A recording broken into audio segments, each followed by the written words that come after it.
Hey, everyone. I'm Linda, 14 years old, top of my class, and dreaming of becoming a doctor. My nose was always buried in a book, much to my father's frustration.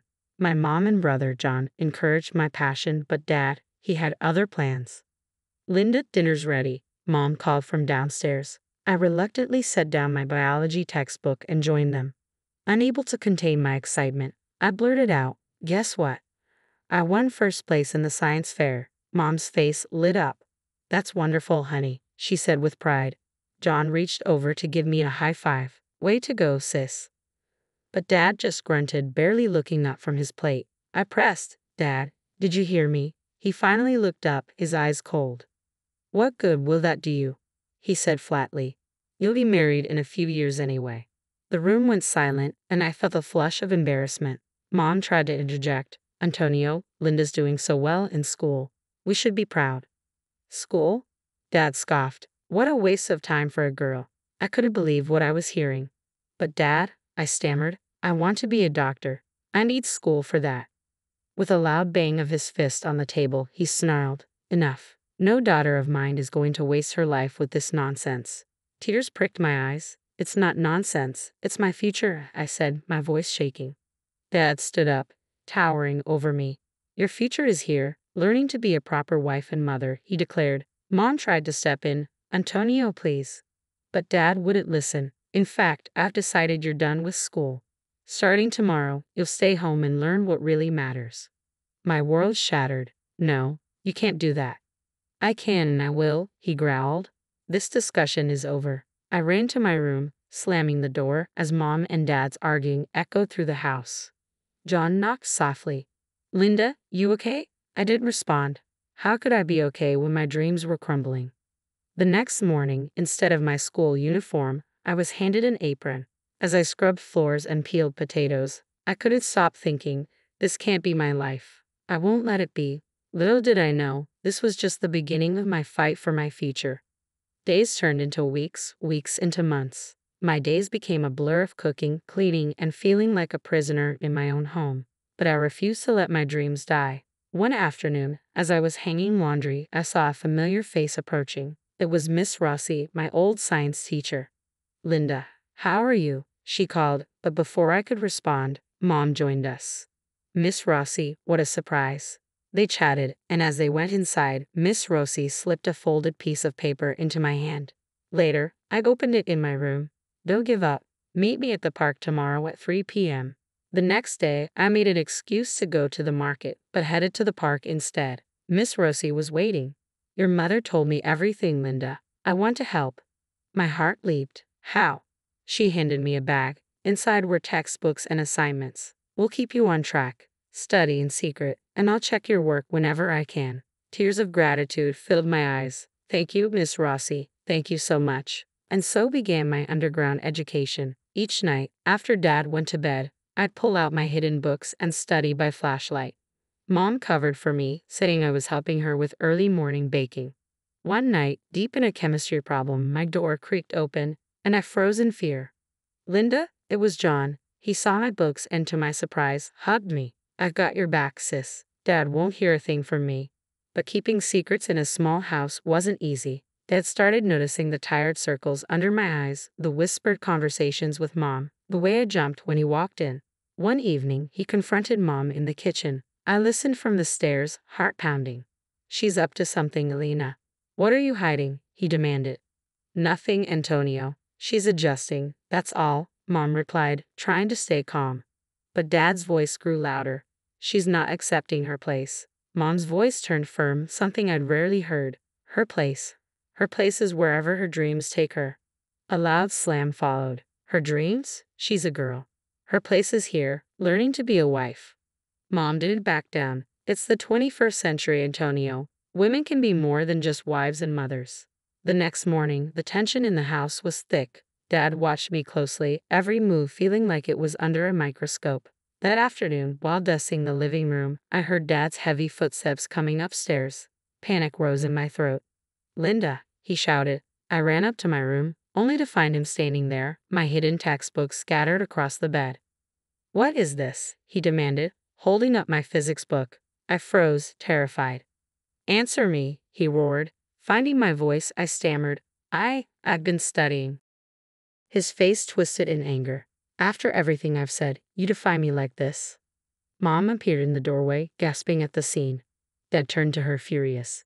Did you know about this? Before she could answer, I stepped forward. Leave her out of this. It's all me. Dad's eyes narrowed. Well, it ends now. He started gathering my books. No, I cried, reaching for them. But he was stronger. He stormed downstairs, my heart breaking as I followed, pleading. Dad, please, don't do this. But it was too late.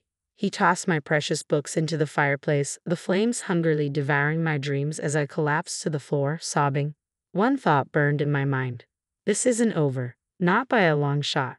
After that night, life became unbearable. Dad watched me like a hawk, barely letting me out of his sight. No more secret studying, no more dreams of becoming a doctor, or so he thought. But Mom, bless her heart, wasn't giving up on me.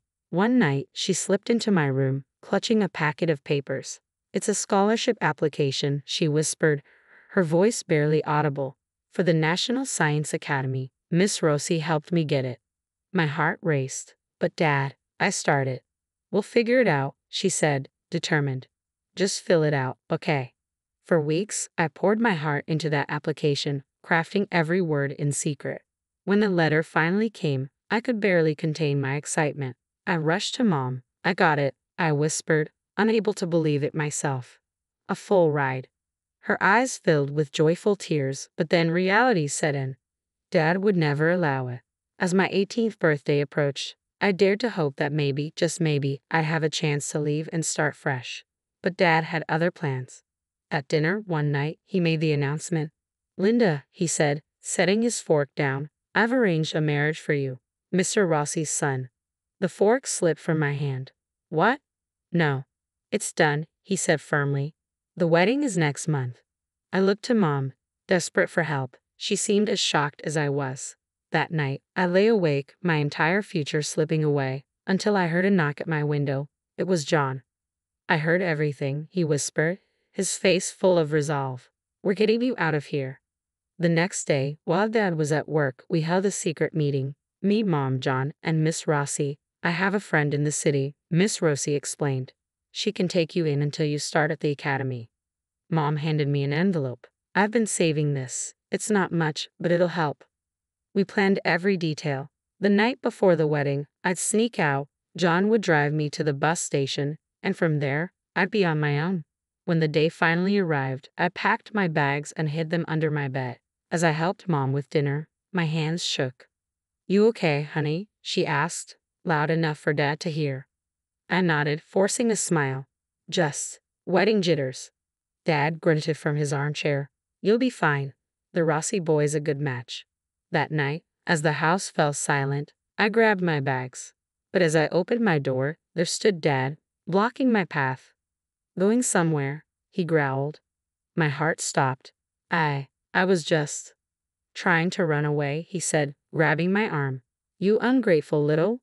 Let go of me, I shouted, yanking my arm free. The noise woke Mom and John, and they rushed to my side. Antonio, stop this, Mom pleaded. Stay out of this, Elena, he roared. But I stood my ground. I'm leaving, Dad. I won't let you ruin my life. His face twisted with rage. You're throwing away everything I've done for you. Done for me, I laughed bitterly. You've done nothing but hold me back. He raised his hand, but John caught his arm. Don't you dare, my brother growled. I clutched my bags tightly. I'm going to college. I'm going to be a doctor, and there's nothing you can do to stop me. Dad's voice dropped, cold as ice. If you walk out that door, don't ever come back. I looked at Mom, tears glistening in her eyes, then at John, standing tall beside me, and finally back at Dad. This man I once admired, now a stranger. Goodbye, Dad, I said softly and turned to walk out into the night. As John drove me to the bus station, a mix of fear and excitement churned within me. I was leaving everything I knew behind, but for the first time, I was finally free. You've got this, sis, John said, hugging me tightly before I boarded. As the bus pulled away, I watched my old life fade in the rearview mirror, my heart pounding with anticipation. The road ahead was uncertain, but for the first time in years, I felt a deep, unshakable hope. My journey was just beginning, and nothing could stop me now. University life was everything I dreamed of. Late night study sessions, heated debates with classmates, and the thrill of learning something new every day. I was in my element. My internship at City General was grueling but rewarding, and one night, when a critical patient came in, I instinctively jumped in to assist. Afterward, the attending physician patted my shoulder. "Quick thinking, Dr. Linda," she said. "You've got a bright future ahead of you." Those words meant everything. A few months later, John called with unexpected news. "Linda, Mom left Dad. She's staying with me for now." My heart swelled with pride. "How is she?" "She's scared but happy," he replied. "She said you gave her the courage to leave." As for Dad, his machine shop was struggling without Mom's bookkeeping skills. A twist of fate I couldn't ignore. Graduation day came, and as I stood in my cap and gown, diploma in hand, I thought of the girl I once was, trapped, afraid, yet determined to fight for a different life. "Congratulations, Dr. Linda," the dean said, shaking my hand. "The residency program at Mayo Clinic will be lucky to have you." Later that week, John called again. "Linda, you won't believe this. Dad's business went under and he's being investigated for tax fraud." A mixture of shock, a twinge of satisfaction, and even a hint of pity passed through me. Years went by, and I became a successful surgeon. My dream was now a reality. Then, out of the blue, a letter arrived from Dad. In it, he wrote about his regrets and how he wanted to make amends. As I read his words, I felt nothing. That chapter of my life was closed. I replied simply, "I'm glad you've realized your mistakes. I hope you find peace, but I've moved on." Today, as I stand on the stage of my old high school, looking out at a sea of young faces, I share the lesson I learned the hard way. Dreams aren't just for boys, I tell them. Don't let anyone dictate what you can or cannot do. Your future is yours to shape. As I speak, I spot a familiar face in the back. Miss Rossi, older now but still beaming with pride. I smile, thinking of the journey that brought me here. It wasn't easy, but it was worth every struggle, every tear, every moment of doubt.